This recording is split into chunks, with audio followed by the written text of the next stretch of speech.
Subscribe now and press the bell icon. Never miss an update.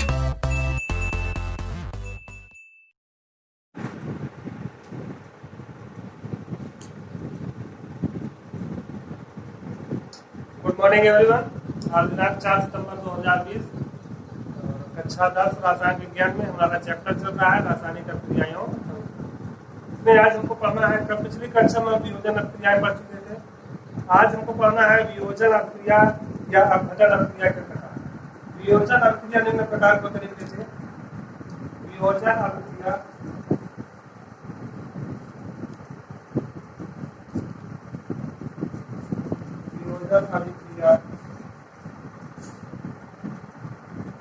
निम्न प्रकार की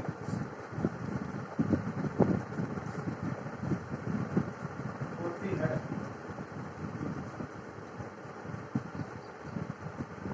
वियोजन अभिक्रियाएं जो होती है वो भी कई प्रकार की होती है। मतलब पहला प्रकार है वो है ऊष्मीय वियोजन या तापीय वियोजन।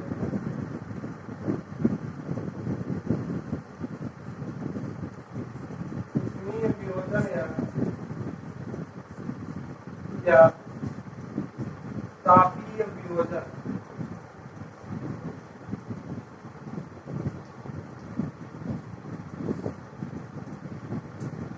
वियोजन अभिक्रियाओं में जो पहला प्रकार है वो है ऊष्मीय वियोजन या तापीय वियोजन, थर्मल डिकम्पोजिशन। क्या बोलते हैं इंग्लिश में? Thermal decomposition. लिख लीजिएगा, थर्मल डिकम्पोजिशन, ऊष्मीय वियोजन या तापीय वियोजन। तो हम ऐसी अभिक्रियाएं जिनके अपघटन के लिए या जिनके वियोजन के लिए ऊष्मा का उपयोग होता है वो क्या कहलाती है? ऊष्मीय वियोजन या तापीय वियोजन कहलाती। तो इसमें बहुत सिंपल सी बात है, वे अभिक्रियाएं जिनमें अपघटन के लिए ऊष्मा का प्रयोग होता है, ऊष्मीय वियोजन या तापीय वियोजन कहलाता। वे अभिक्रियाएं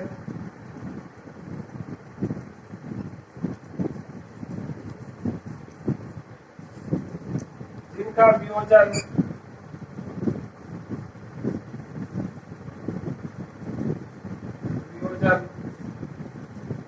ऊष्मा द्वारा होता है, ऊष्मा द्वारा होता है,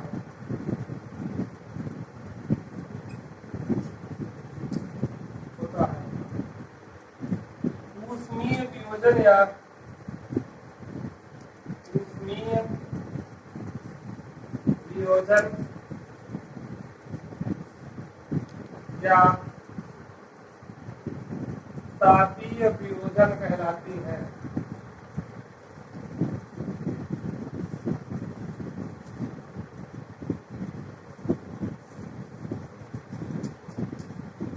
कहने का मतलब ऐसी रासायनिक अभिक्रियाएं जिनके वियोजन के लिए किसकी आवश्यकता होती है? ऊष्मा की आवश्यकता होती है, या जिनका वियोजन ऊष्मा द्वारा होता है, ऊष्मीय वियोजन या तापीय वियोजन कहलाती है। अब इसमें उदाहरण देख लीजिए। उदाहरण फिर वही, जैसे हम कैल्शियम कार्बोनेट कल था।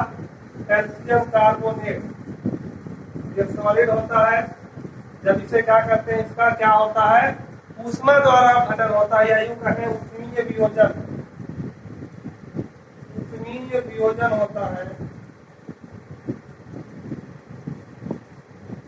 मतलब इसके अपघटन के लिए, इसके वियोजन के लिए किसकी आवश्यकता होती है? हीट की, ऊष्मा की आवश्यकता होती है। तो क्या बनता है? कैल्शियम ऑक्साइड ठोस अवस्था में और कार्बन डाइऑक्साइड गैस प्राप्त होती। पहला, इसका नाम है calcium carbonate, calcium carbonate, calcium carbonate. और ये है कैल्शियम ऑक्साइड।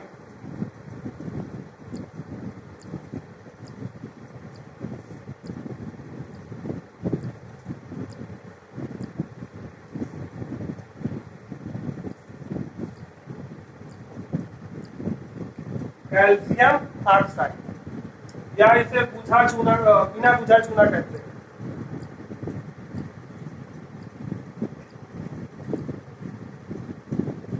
आप देखिए इसका दूसरा उदाहरण लिखना है तो पोटेशियम क्लोराइड का घटन लिख लीजिए 2KClO3। इसका जो वियोजन होता है, जो ठोस अवस्था में होता है पोटेशियम क्लोराइड, इसका नाम है पोटेशियम क्लोराइड।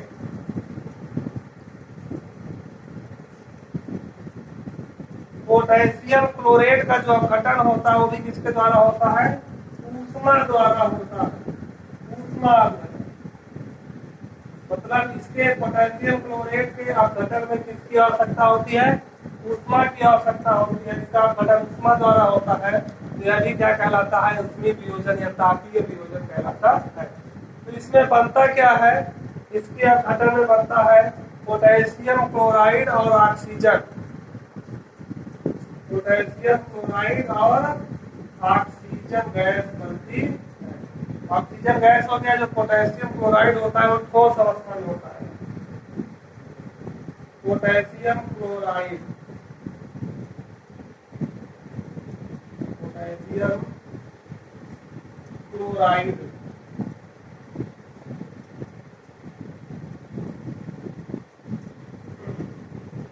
नोट कर लीजिए।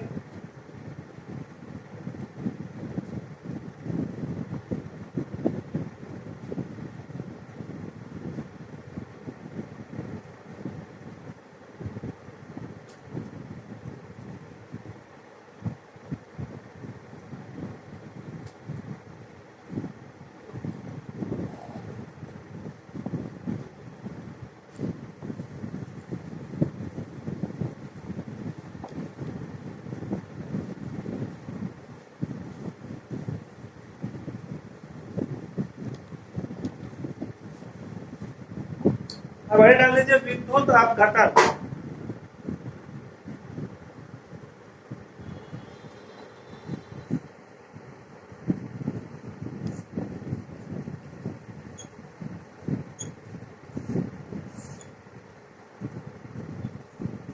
वियोजन अक्रिया के अंतर्गत दूसरी जो अक्रिया है, दूसरा जो प्रकार है वो क्या है? विद्युत अपघटन है।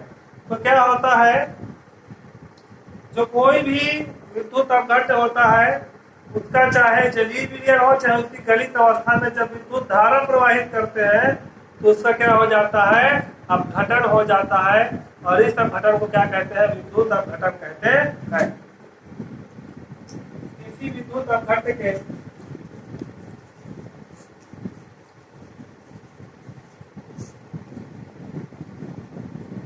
किसी विद्युत अपघटन के जलीय विलयन, जलीय विलयन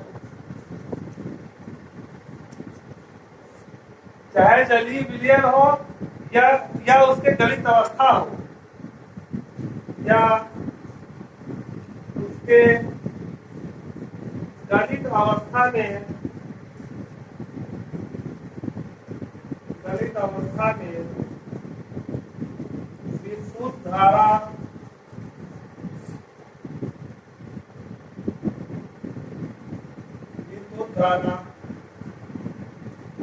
प्रवाहित करने पे,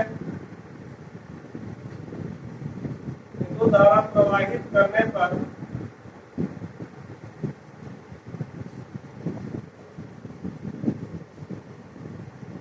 जब भी विद्युत धारा प्रवाहित करते हैं किसी विद्युत अपघटन के जलीय विलयन या फिर गलित अवस्था में विद्युत धारा प्रवाहित करते हैं तो उसका अपघटन हो जाता है। उसका अपघटन हो जाता है।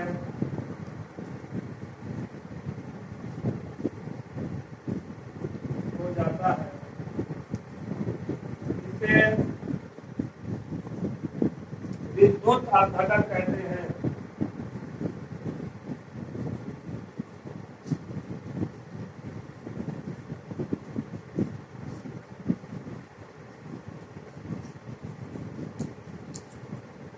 पहले का मतलब घटन का मतलब उतना ही होता है, ऊष्मा द्वारा होगा, चाहे विद्युत द्वारा होगा और चाहे प्रकाश द्वारा होगा। ठीक है, तो जैसे कि इसमें उदाहरण देखते हैं, इसमें गठन किसके द्वारा हो रहा है? विद्युत द्वारा, इलेक्ट्रोलाइट द्वारा।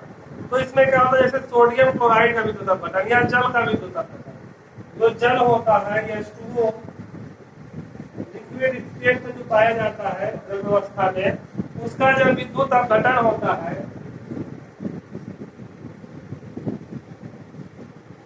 विद्युत अपघटन होता है, तो हाइड्रोजन गैस अलग हो जाती है और ऑक्सीजन गैस क्या होती है?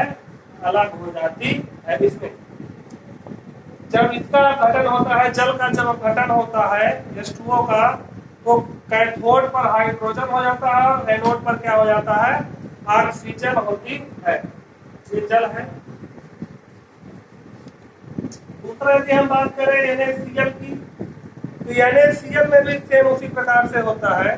NaCl जो लिक्विड स्टेट में होगा, मतलब कि कहने का मतलब द्रव अवस्था में होगा या जलीय अवस्था में होगा, तो उसका भी जब विद्युत अपघटन कराते हैं, बना लीजिएगा विद्युत अपघटन इसमें लिख रहा है, इसका जब विद्युत अपघटन कराते हैं तो क्या होता है? सोडियम जो धातु है वो अलग हो जाती है और क्लोरीन क्या होती है? अलग हो जाती है। सोडियम होता है लिक्विड अवस्था में, लिक्विड, और क्लोरीन होती है गैस।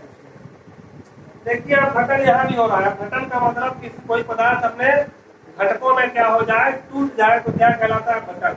हाइड्रोजन और ऑक्सीजन मिलकर बना होता है जब, लेकिन जब उसका विद्युत अपघटन करवाते हैं तो वह हाइड्रोजन और ऑक्सीजन दोनों में क्या होता है? अलग अलग हो जाता है। तो इसमें अपघटन किसके द्वारा हो रहा है? विद्युत द्वारा हो रहा है, तो क्या कहलाएगा? विद्युत अपघटन कहलाता है। ये वियोजन अभिक्रिया का दूसरा प्रकार है। तापीय, पहला था ऊष्मीय या तापीय वियोजन, दूसरा है विद्युत अपघटन। दूसरा फिर सेम वही है, सोडियम क्लोराइड सोडियम और क्लोरीन से मिलकर बना होता है। जब इसका विद्युत अपघटन कराते हैं तो ये अपने घटकों में टूट जाता है, सोडियम और क्लोरीन में अलग अलग टूट जाता है। ये तो हो गया विद्युत अपघटन। अब इसका तीसरा प्रकार है, वो हम पढ़ेंगे अगले वीडियो में।